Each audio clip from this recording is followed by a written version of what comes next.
Nasa The Hague, Netherlands din si Kevin Manalo na nakatutok sa mga pagkilos ng pro at anti-Duterte groups sa labas ng ICC.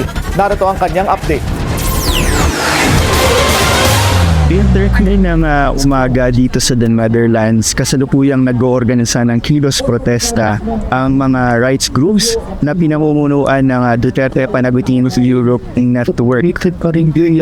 Dito yan sa tapat ng International Criminal Court.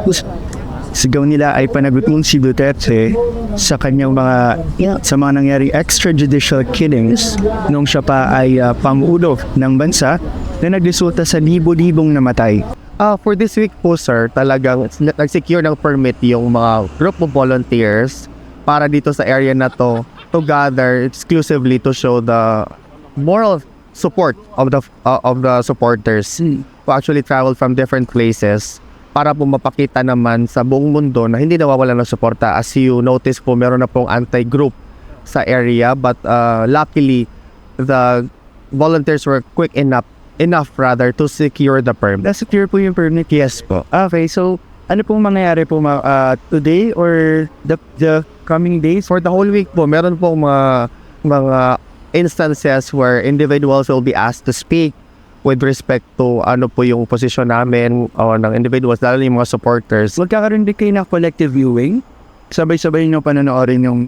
It is up for individuals po. We urge people to watch the proceedings online. May details na po na binigay ang mga individual doon, so that everybody all over the world can watch that. But for us, collectively, we're just going to gather outside.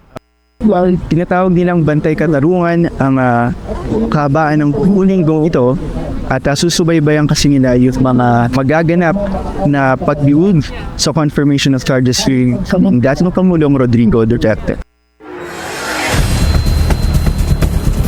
Yan ang ulat ni Kevin Manalo mula sa The Hague, Netherlands. Manatiling nakatutok sa Bilyonaryo News Channel, sumubaybay sa aming social media accounts at mag-subscribe sa aming YouTube channel para sa mga eksklusibong balita at storya.